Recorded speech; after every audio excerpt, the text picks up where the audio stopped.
방금 글을 소개해드렸는데 죽어서 스타가 되지 말라고 참 죽어서 별이 아니라 살아서 스타가 되는, 제가 알기로는 스타라는 말이 참 좋은 것 같아요. 스타가 되기까지는 한 마리 나비가 어느 날 갑자기 나비가 되는 게 아니라 애벌레라는 이런 과정을 거치면서 놀랍게도 나비로 되는 그런 모습을 보고 있습니다. 그 집에 개를 키우신 분도 계신지도 모르겠는데 저는 집에 조그만 강아지를 한 마리 키우고 있습니다. 굉장히 저를 반기고 너무 좋아해요. 아침에 데리고 온다니까 나도 같이 가고 싶다. 얼마나 그냥 쫓아나오는 아픈 마음으로. 근데 그 강아지를 제가 아침으로 저녁으로 산책을 시키는데 저희 집 뒤에 이제 가다 보면 뽕나무 열매가 좀 많이 떨어져 있습니다. 길에 뽕나무 열매가 떨어져 있는데 개가 그걸 주워 먹으면 굉장히 몸에 좋지 않습니다. 열매 종류니까. 제가 못 먹게 하려고 반대쪽으로 끌고 가요. 그런데 개는 그쪽에 가서 주워 먹고 싶은 거죠. 저는 그걸 먹으면 안 되니까 반대쪽으로 끌고 가고, 그때 평소에는 그렇게 이쁘고 좀 좋아 보이는 강아지가 인상을 쓰고 찾아보는데 짜증을 많이 부립니다. 그래서 그걸 또 저는 개 짜증이라고 해요. 자기가 원하는 대로 되자니까 개도 짜증을 부리는구나. 그 얼굴을 참 보지 못해서 그랬는데 굉장히 재밌는 얼굴로 쳐다봅니다. 아무것도 안 했잖아요. 조그만 강아지 한 마리 줄로 당겨버리면 그만두고 버티고 서서 내 맘대로 안 되니까 짜증을 부리고 보듯이 우리도 하나님 앞에서 잡버리고 있지는 않는가. 하나님은 더 좋은 길을 인도하시려고 우리를 이끌어가기를 원하시는데 우리는 참 그런 걸 듣기를 싫어하고 거부하고 마음 가운데 내가 또 얘기를 들어야 되나 이런 마음을 가지고 계신 분도 있지 않을까 생각이 듭니다. 그래서 말씀을 자꾸 보기보다는 제 삶 가운데 경험을 통해서 하나님이 함께 하기를 원하십니다. 단순하게 하나님이 함께 하심이 아니라 그분의 능력 가운데 귀한 삶을 사시고 오늘 정말 스타적인 그런 삶으로 기억되기를 원합니다. 그런 마음을 제가 전하고 있습니다. 먼저 하나님 말씀을 담는 데 보겠습니다. 야고보서 4장입니다. 신약성경에 야고보서 4장, 성경을 가지고 계신 분들은 저와 같이 한번 읽어보면 좋겠습니다. 야고보서 4장 13절부터 15절까지 함께 읽어보겠습니다. 13절부터 15절입니다. 시작. 들으라, 너희 중에 말하기를 오늘이나 내일이나 우리가 어떤 도시에 가서 거기서 일을 머무며 장사하여 이익을 누리라 하는 자라. 내일 일을 너희가 알지 못하는도다. 너희 생명이 무엇이냐? 너희는 잠깐 보이다가 없어지는 안개니라. 너희가 어려워 말하기를 주의 뜻이면 우리가 살기도 하고 이것이나 저것을 하리라 할 것이거니와. 제일 먼저 들으라 이렇게 말씀을 시작하고 있습니다. 너희 인생이 무엇이냐? 너희가 이것을 알아야 된다. 내일이 너에게 없지 않느냐? 이 말씀을 우리에게 던지고 있습니다. 하나님이 허락하셔야 되는 내일이 있는데 꼭 살았느냐 죽었느냐 그 차원만 아니라 내가 어느 데에 이런 삶을 살고 싶다, 10년 뒤에 이렇게 되고 싶다 꿈을 가지고 있지만 그렇게 되고 안 되고는 하나님의 뜻에 달려있다 이렇게 말씀을 하고 있는 것이죠. 사람은 내가 내일 이런 말을 많이 해요. 다음 달에 약속이 있는데, 그러나 다음 달이 있을지 없을지 아무도 알지 못하는 가운데 우리가 정말 하나님 앞에서 겸손하게 하나님이 함께 하시면 내가 이런 일을 하리라, 이런 것을 우리에게 말씀을 하고 있습니다. 많은 사람들이 오늘도 아침에 배를 타고 바다에 나갔을 것입니다. 많은 생선을 잡아서 돈을 벌기 위해서 나갔겠죠. 또 많은 사람이 아침에 화물차에다가 짐을 잔뜩 싣고 어디론가 짐을 싣고 떠났을 것입니다. 그것을 배달해 주거나 팔아서 돈을 벌고 싶어서 왔을 것인데 어느 한 사람이라도 오늘 내가 탄 이 배가 침몰할 거라고 생각하는 사람은 아무도 없을 것입니다. 신문을 보면서 배가 침몰했구나. 파도를 잘못 만났대. 그러면서 내가 탄 배가 그렇게 생각할 거라고 생각하는 사람은 아무도 없다는 사실이죠. 저는 어제 신문 보다가 참 깜짝 놀랐어요.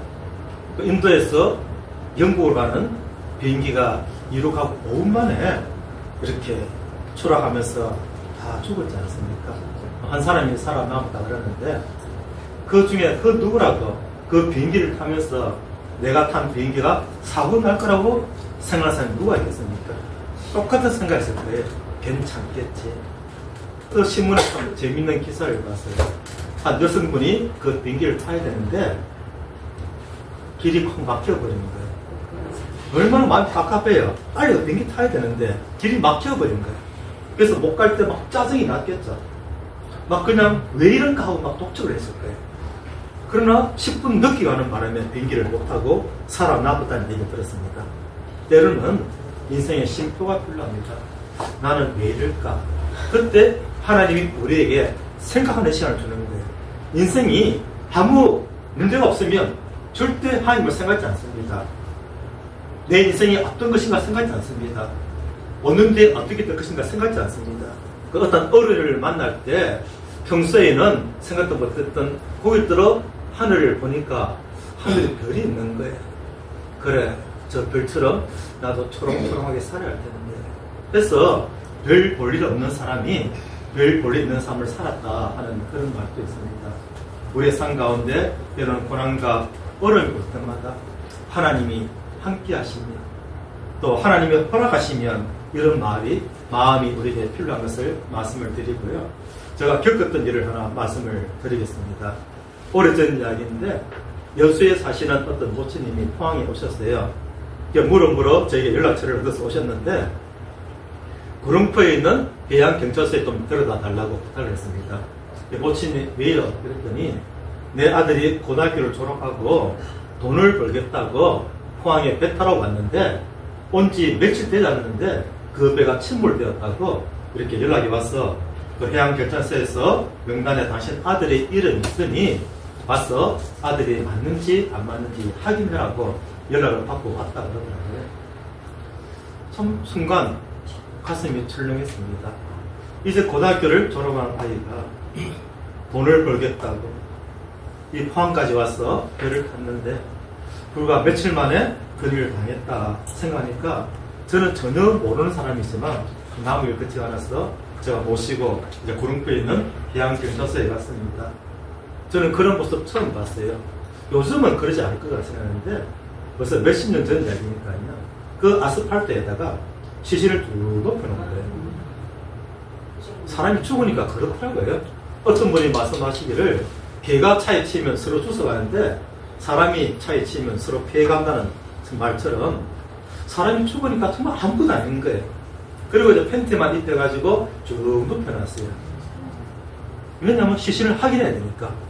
얼굴도 알아볼 수 없는 시신도 있고. 막 그러니까 이제 여러 가지 문신이나 이 몸의 형태를 보고 자기 가족인지 아닌지 알아보도록 눕혀놨는데 겨울이었습니다. 그 추운 겨울에 그 차가운 아스팔트에 시신이 한 20구가 눕혀 있었어요. 모처님이 가셔가지고 하나씩 보시더니 한 시신을 끌어안고 오십니다. 내가 언제 니보고 돈 벌어와야 돼? 내가 언제 니보고 돈 벌어와야 돼?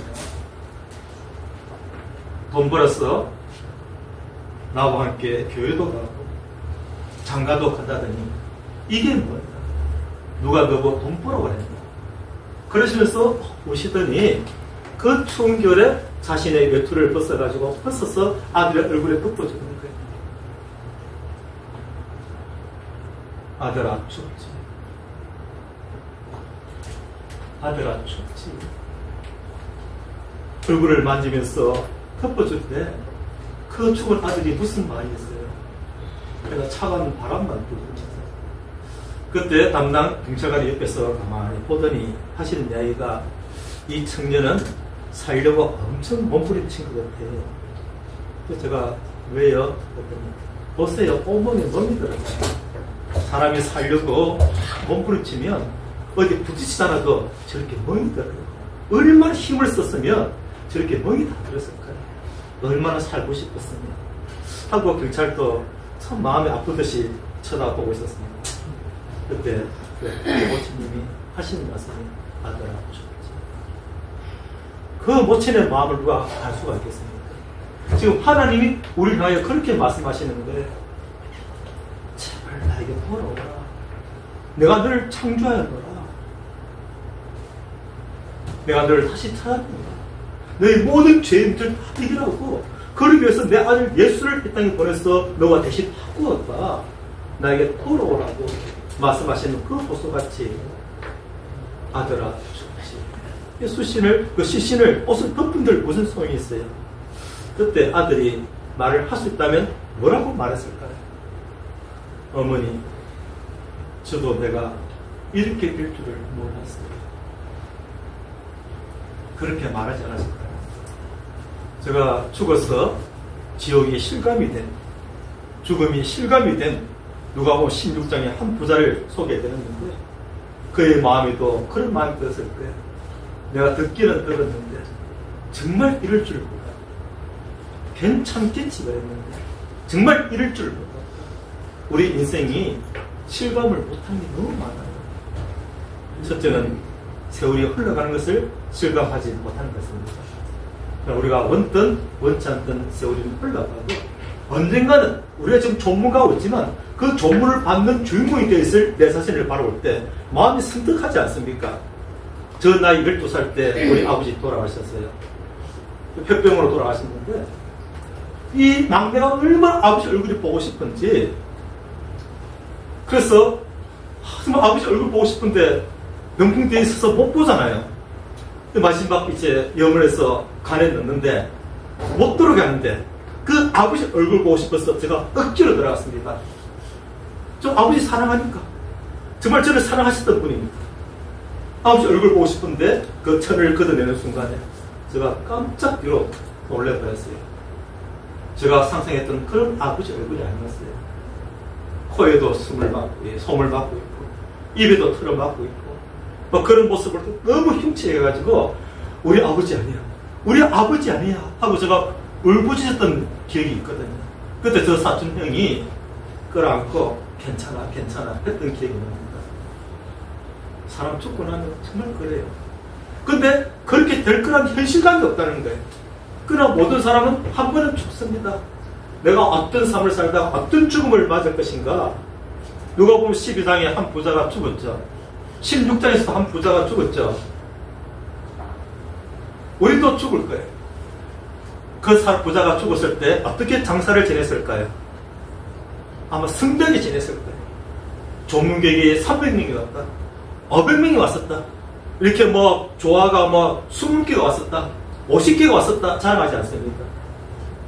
정말 장례식 잘 치른다, 부자는 부자답다, 이렇게 우리가 말하고 때 실상 본인은 그 지옥 가운데서 내가 이렇게 될 줄 몰랐다, 내가 이렇게 될 줄 몰랐다고 울부짖는 거예요. 이 구름포 앞바다에서 죽었던 그 청년처럼 어머니, 나도 내가 이렇게 될 줄을 몰랐어요. 그 말을 하지 말라고 하나님 지금 우리를 부르시고 이 시간 이런 이야기를 듣게 하십니다. 저희 어머니 얘기를 제가 잠시 들었는데, 제가 중학교 3학년 때 아침에 학교를 갔어요. 그래서 해주시는 밥을 먹고 학교를 갔는데 오후에 오니까 병원에 가고 안 계시더라고요. 갑자기 호흡곤란이 와가지고 부산에 있는 메리놀 병원에 가셨는데 그런 분이 싶었어요. 근데 그날 밤에 돌아가셨다는 거예요. 실감이 안 나요. 그때 제가 마지막 집에 있는 그 밥을 먹으면서 어린 나이지만 이게 엄마가 해주는 마지막 밥이구나 하고 그 한술 한술 떠서 먹는데 눈물이 앞을 가렸습니다. 이게 엄마가 해주는 마지막 밥이구나. 이 세상에 많은 밥이 있지만 엄마가 해주는 밥은 그때 그 식은 밥이 마지막 밥이었어요. 우리 인생에 있어서 우리가 마지막을 어떻게 맞이할 것입니다. 적어도 지옥에서 서로 만나면 안 되지 않겠습니까? 너도 왔니? 너도 못 믿었니?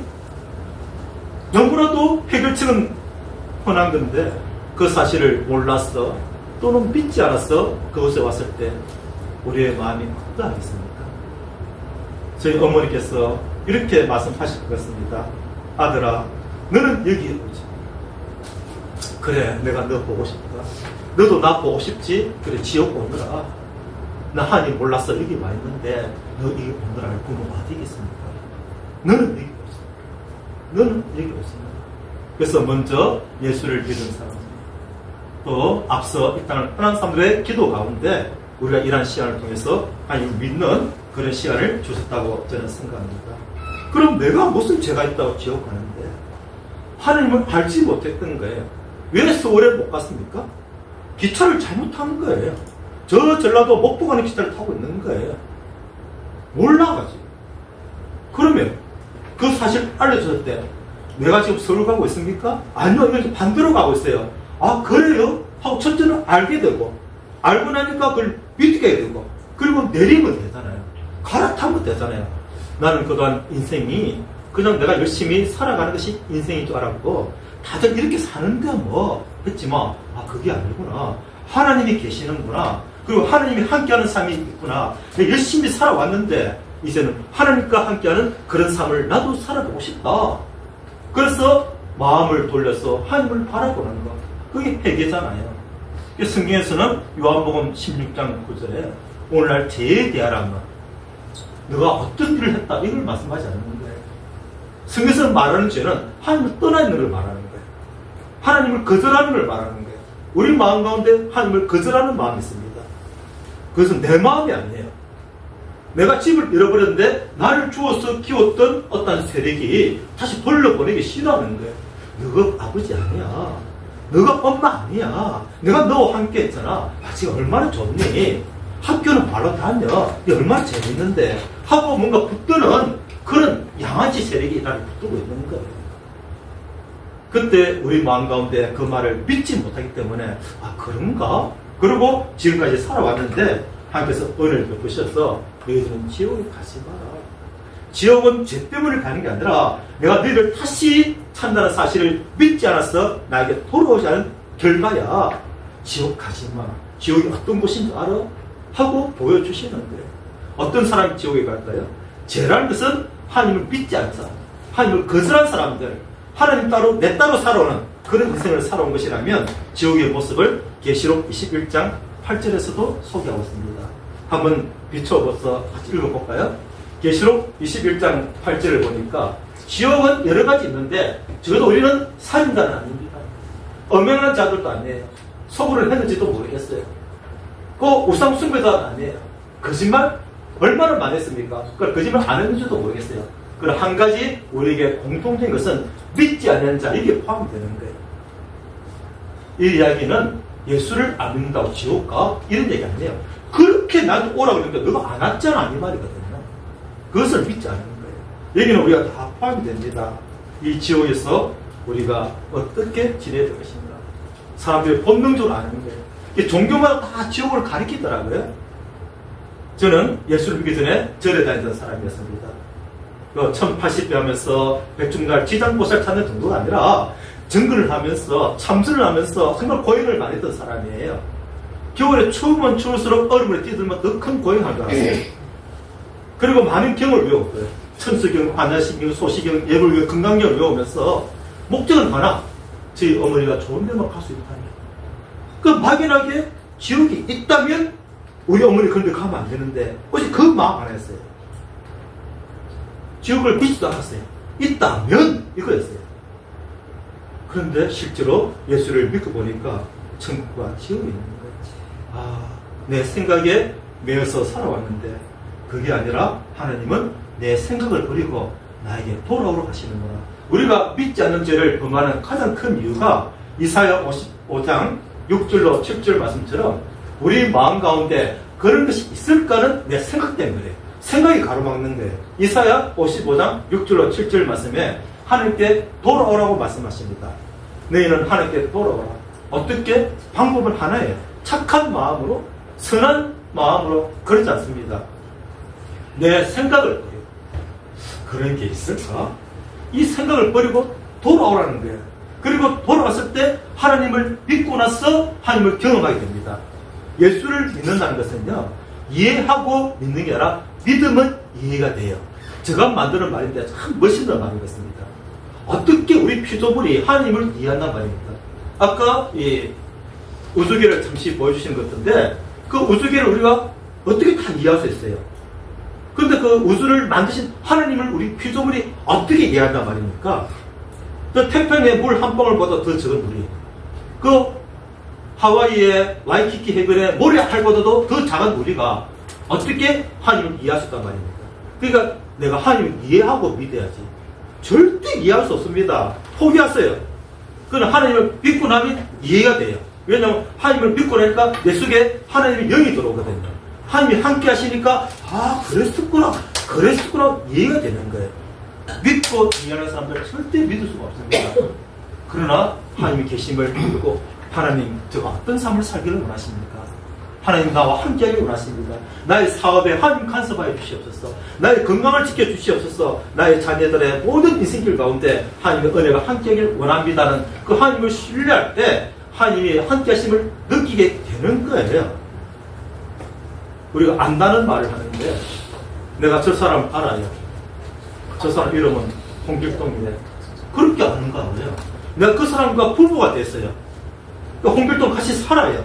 그때 내가 아는 게 다르지 않습니까? 하나는 안다는 거는 막연하게 저 사람은 홍길동이야. 그 사람이 코를 고는지 안 고는지 무엇을 좋아하는지 어떤 성격인지 우리가 어떻게 알아요? 재산이 얼마인지 직업이 뭔지. 그러나 함께 결혼해서 살면서 그 사람의 성품도 알게 되고 그 사람의 습관도 알게 되고 무엇을 원하는지도 알게 되고 그게 아는 거잖아요. 하나님을 안다는 것은 하나님을 믿고 나서 시작되는 거예요. 하나님을 믿음으로 말미암아. 제가 순간 떠오르는 이야기가 있습니다. 참 재밌게 들었던 이야기인데 정말 부자가 되고 싶었어요. 그래서 사기쳤어요. 하다 보니까 일이 꼬여버렸어요. 죄의 결과 있지 않습니까? 죄의 결과는 사망입니다. 그런데 죄의 결과를 말미암아 교도소 갔어요. 아직까지 살아있습니다. 회의가 돌이킬 기회가 있는 거예요. 교도소 갔는데 할 일이 없어요. 이거는 그냥 만든 이야기 같아요. 재미없고 심심하고 정말 할 일이 없는 거예요. 밖에서는 계속 죄질을 생각했는데 할 일이 없어요. 심심한데 왕개미 산에서 봤던 그 큰 왕개미 한 마리가 틈에서 기어나서 걸어다니는 거예요. 조그만 개미가 아니에요. 산에서 보신 왕개미 보셨어요? 진짜 커요. 길이가 1cm쯤 되는 그런 개미를 한 마리 발견했어요. 너무너무 심심하던 중에 그 개미를 발견하니까 이 교도소에 있는 사람이 너무 재미가 있었습니다. 개미를 붙잡았어요. 그리고 자기가 먹는 밥을 조금씩 남겨놨다가 개미에게 떼주면서 개미를 키우기 시작했습니다. 그리고 가르치기 시작했어요. 야, 엎어져! 그럼 팍 엎어지고 한 발 들어가면 탁 들고 실을 딱 떼고 지나가면 개미가 탁탁 지나가고 춤춰 그러면 개미가 춤을 맞춰요. 한 5년을 하니까 되더랍니다. 개미 수명은 모르겠어요. 이야기가 돼요. 그러니까 5년 만에 훈련을 시킨 거예요.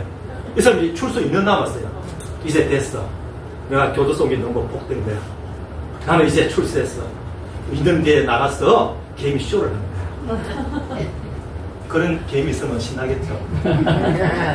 돈 좀 되지 않을까요? 그런 개미 있으면. 내 이 개미를 훈련시켰는데 이제 돈 좀 벌어야지.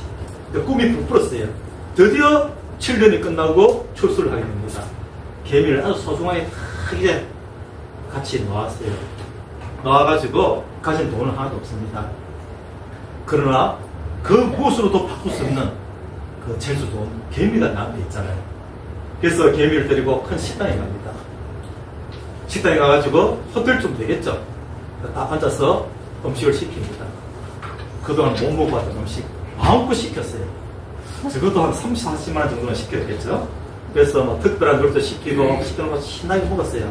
웨이터가 보니까 아무리 봐도 돈이 없어 보이는 사람인데 시키니까 갖다 줘야죠.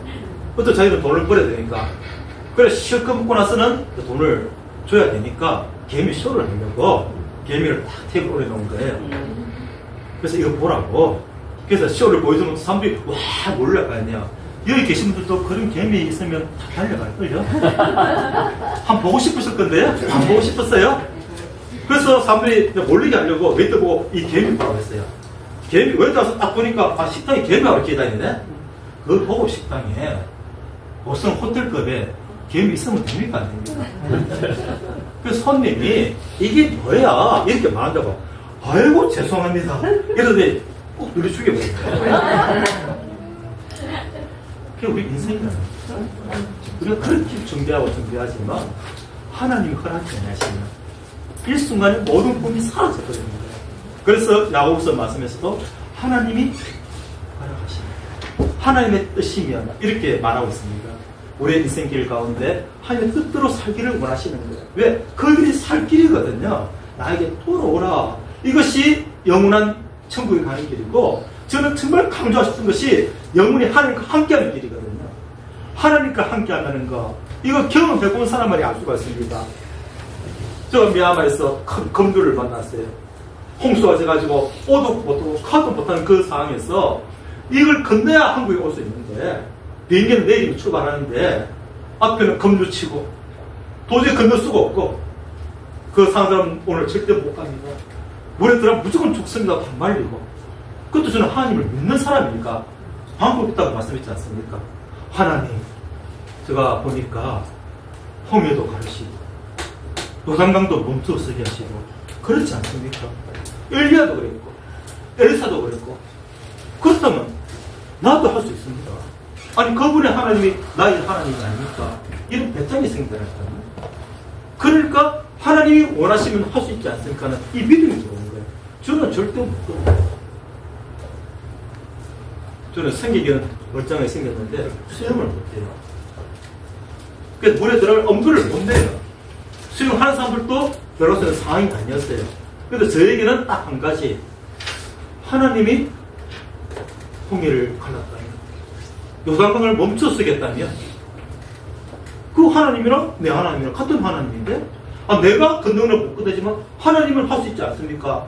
믿음이 생겨서 두 손 펴고 기도했습니다. 하나님, 나도 이것을 건너게 해달라고. 건넜어요. 어떻게 건넜는지는 다음에. 건너고 나서 제가 그 마지막 강둑을 딱 붙잡는 순간에 제 입술은, 하나님 정말 살아계시네요. 죽을 고비를 넘기면서 건너서 그 건너편의 강둑을 딱 붙는 순간에 제가 경험합니다. 하나님 정말 살아계시네요. 그 경험하는 삶을 살아보시라고 제가 지금 이 자리에 서 있는 거예요. 단순하게 예수 믿고 천국 가는 수준이 아닙니다. 예수를 믿지 않으면 우리가 스스로 하나님을 거절하고 지옥 갑니다. 지옥은 정말 가시면 안 돼요. 우리 어머니로 족합니다. 그런데 가지 마세요. 그런 마음과 함께 내가 예수를 믿고 보니 하나님 나와 함께 하신 것이 어떤 삶인지 함께 경험드립니다. 이것은 우리가 말로 표현할 수 없는 그런 놀라운 삶이 있다고 말씀하신 같이 하나님께서도 우리에게 통일하게 들으라고 말씀하시는 거예요. 우리에게 들으라. 우리 인생이 마음대로 되는 게 아니라 내 뜻 안에 있다. 성경은 정말 놀라운 책이에요. 제가 예수를 믿지 않을 때 성경책은 아예 손도 안 댔습니다. 성경 손대면 큰 저주 받는 줄 알았어요. 교회는 쳐다보기 싫었어요. 왜 그런지 모르겠어요. 이제는 알죠? 내 속에 악한 영이 있으니까 하나님 거부하는 거죠. 너 거기 가면 안 돼. 가면 안 돼. 예수를 믿고 나서 처음 성경을 딱 펼쳤는데 어떤 책인가 싶으니까 나쁘 하더라고요. 그러니까 신약 성경에 있는 책이었어요. 뭐 자꾸 나쁘 하는 거. 지금은 제가 정말 놀랐습니다. 그 나쁘 나온 가운데 내 이름이 기록되어 있구나. 생명책. 하나님이 내까지 부르셔서 천국 가게 하셨구나.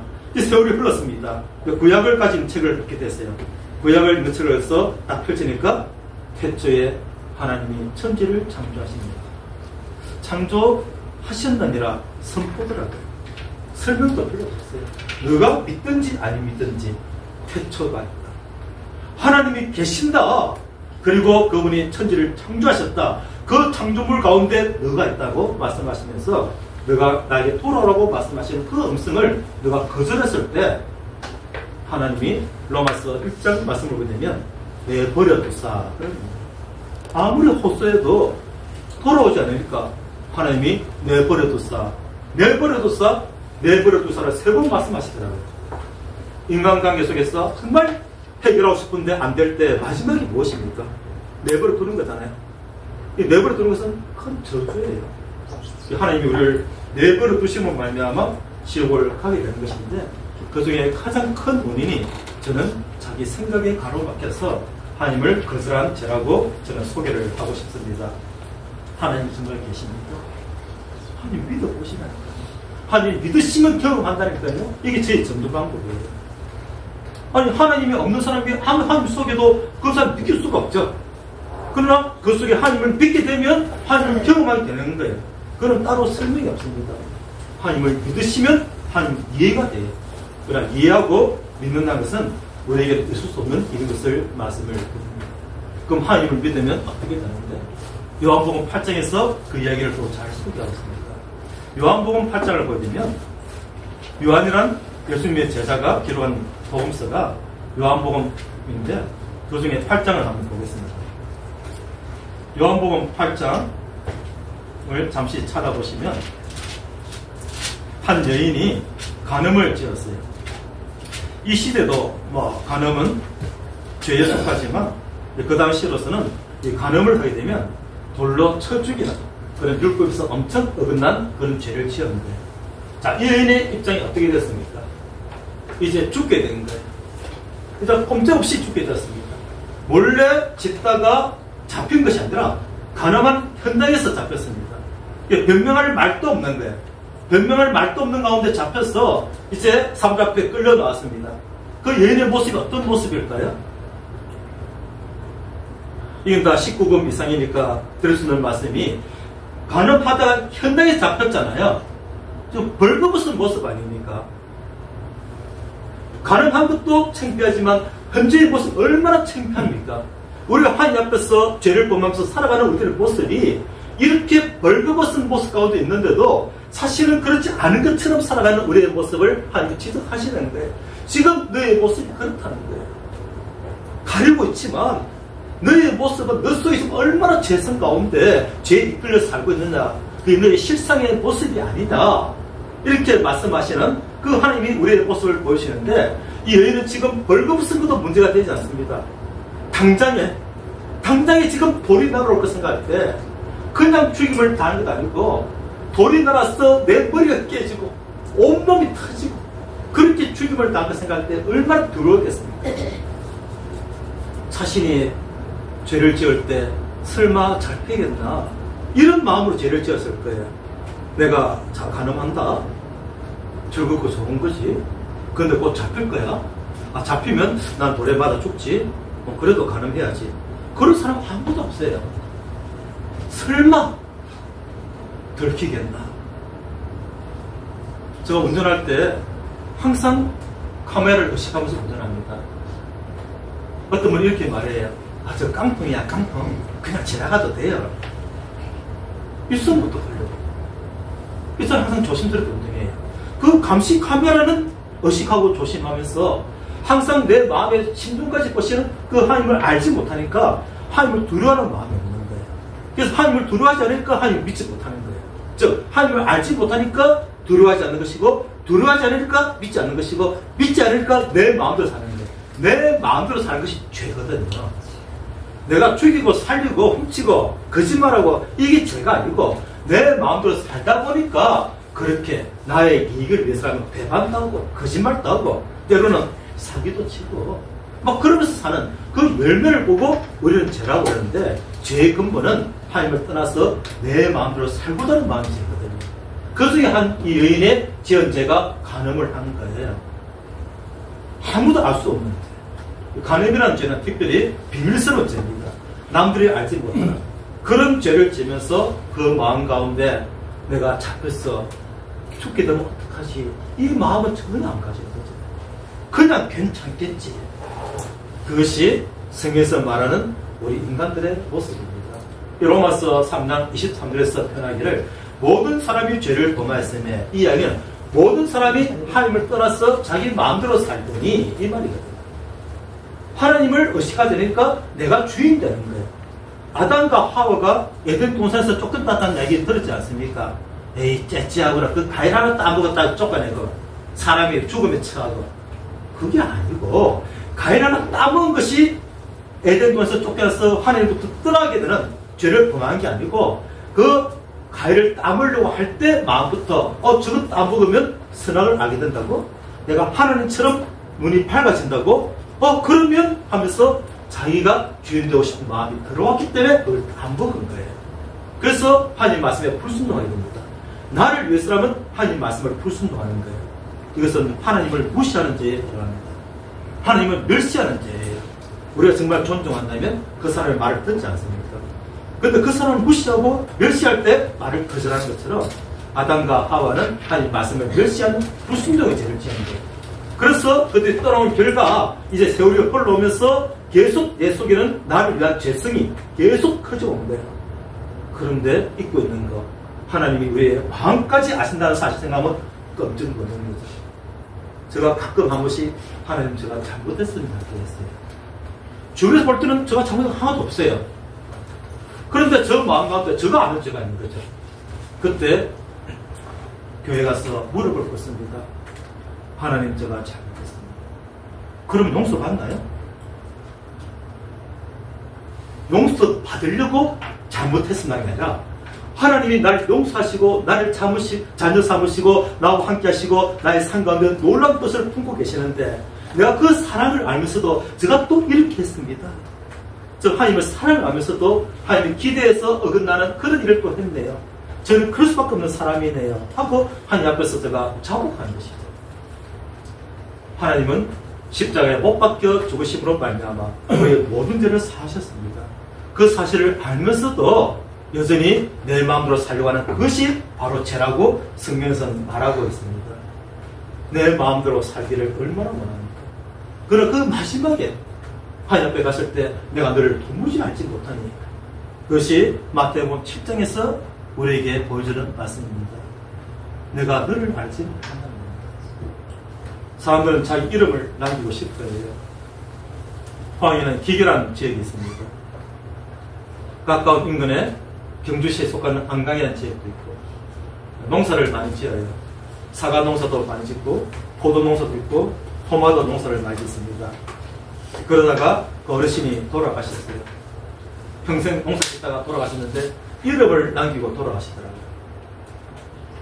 그 이름이 뭐냐면 그분이 농사 지을 때 썼던 그 플라스틱 상자, 사과 담고 포도 담고 했던 그 상자마다 이름이 다 적혀 있거든요. 누구 거라고 전화번호 다 적혀 있어요. 그 어르신은 떠났는데 어르신의 이름이 플라스틱 상자에 남아있는 거예요. 그 이름이 남긴 건가요? 그것이 내 것이라고. 평소에는 그 내 거라고. 내 거, 네 거 구분하느라고 다 이름을 적어놓은 건데 이 땅을 떠나시니까 그 플라스틱 상자를 가져가지 못하고 남겨두고 가시지 않습니까? 우리의 삶 가운데 어떤 삶을 살다가 가기를 원하십니까? 하나님이 나와 함께 하셨다. 정말 내가 은혜 가운데 살았다. 그때 내가 하나님 믿고 하나님 앞에서 내가 주님 저를 도와주시옵소서 저와 함께 하려는 그 믿음을 가지게 되었는데 실제로 하나님이 나와 함께 심을 내가 믿게 되었어요. 제가 그 강을 걷어서 그 강둑을 잡는 순간에 하나님 정말 살아계시네요. 하나님 정말 은혜 가운데 함께 하시네요. 제가 이런 경험을 하다니요. 그런 인생을 살 수 있다면 그 여인은 그냥 살다가 가나마다 잡혀서 지금 하나님 앞에 서 있는 거예요.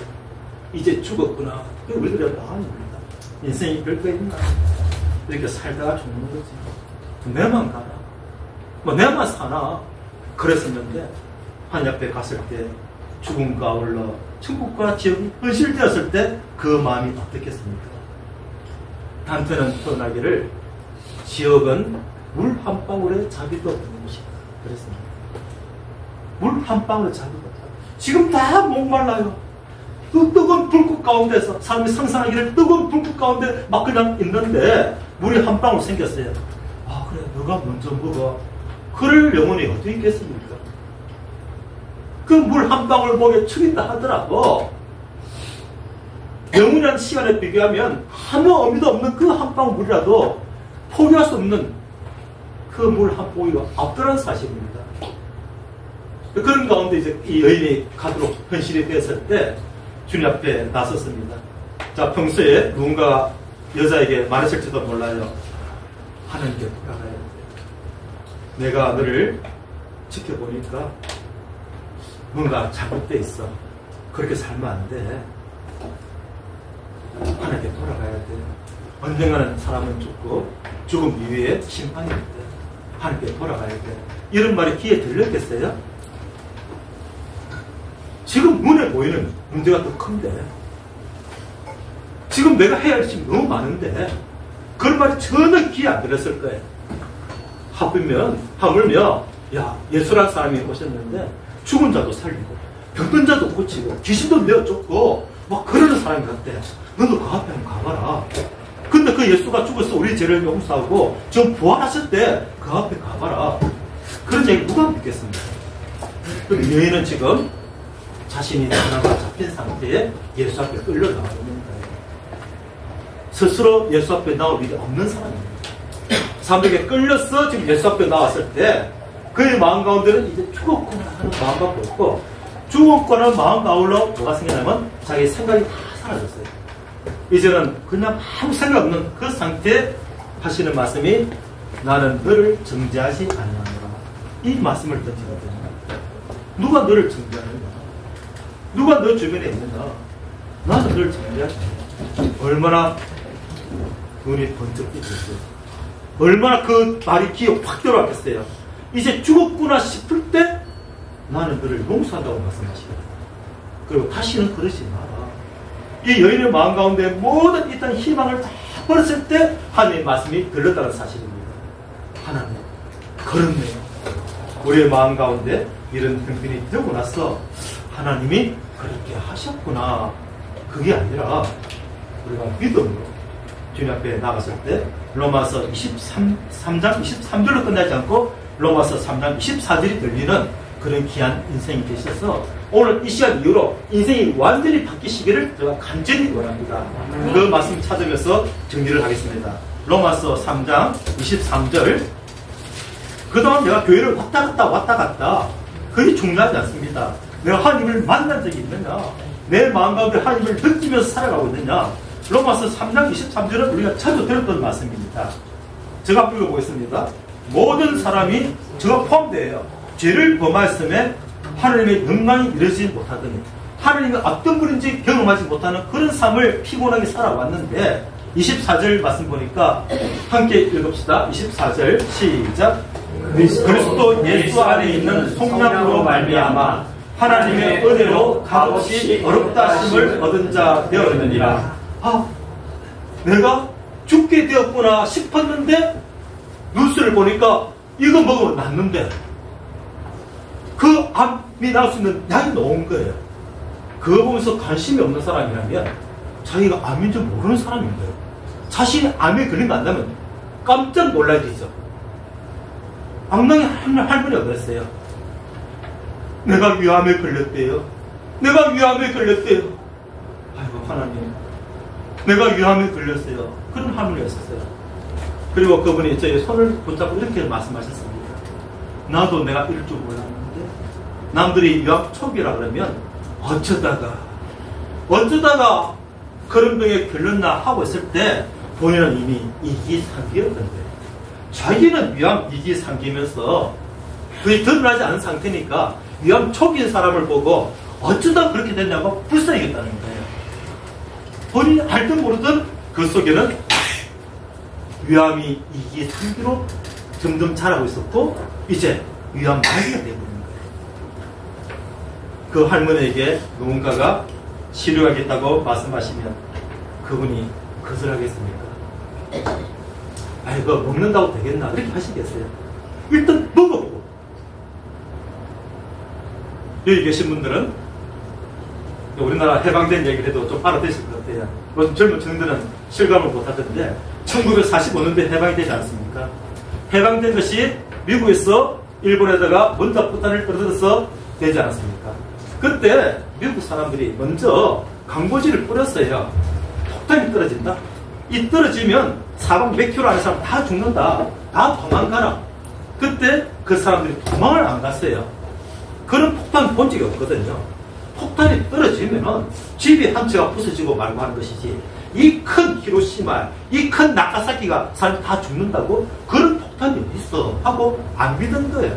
이거는 미국이 우리를 혼란 주려고 이렇게 하는 거다. 그런 폭탄이 어디 있어. 그 당시로서는 맞는 말이에요. 근데 그 폭탄 맛을 봤잖아요. 그 폭탄의 맛을 보니까 그냥 수없이 많은 사람이 한순간에 죽었습니다. 우리가 죽음이 있고 심판이 있다는 말에도 그런 게 어디 있을까? 설마 내가 아닐까 할지 몰라도 우리 속에는 이미 진행이 되고 있는 거예요. 그들은 그 사실을 몰라서 죽었습니다. 저는 이렇게 답을 했어요. 그들이 왜 죽었나요? 원자 폭탄이 너무 강해서 죽었나요? 아닙니다. 자기들 생각에 그런 폭탄이 어디 있어 하고 믿지 못해서 죽었습니다. 하나님은 우리에게 구원받을 길을 허락하시고 하나님 우리와 함께 하시면서 하나님 놀라신 은혜를 하나님 능력을 경험할 수 있는 길을 열어두신데도 내가 생각지 못하고 믿지 못해서 그것을 누리지 못하고 살아간다면 이보다 더 안타까운 인생이 어디에 있겠습니까? 하나님을 경험하십시오. 정말 놀랍습니다. 제가 경험했던 하나님을 다 소개하기는 시간이 짧습니다. 그러나 한 가지 분명한 사실은 우리가 그 하나님을 초청을 거절하는 것은 내가 사람을 초청했어요. 정말 이분은 꼭 오실 줄 알았어요. 그런데 안 오면 기분 나쁘잖아요. 섭섭하잖아요. 하나님이 그 창조주 하나님이 나를 초청하시는데 지금 내가 거절하고 있는 그 죄를 두고 믿지 않는 자라고 말씀하십니다. 함께 기도하겠습니다. 하나님, 인생이 참 파멸과 고생입니다.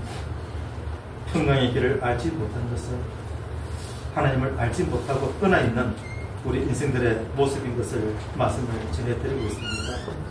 주께서 성령으로 함께 하시고 그 마음에 빛을 비춰주셔서 어두운 가운데 빛이 비친 같이 하나님이 어떤 분인지 마음에 깨달아지게 하시고 나도 하나님과 함께하는 그런 귀한 삶을 살고 싶다는 귀한 갈급하는 마음을 부어 주시옵소서. 주의 은혜가 이 자리에 함께 하시기를 간절히 바라옵니다. 예수님 이름으로 기도하옵나이다.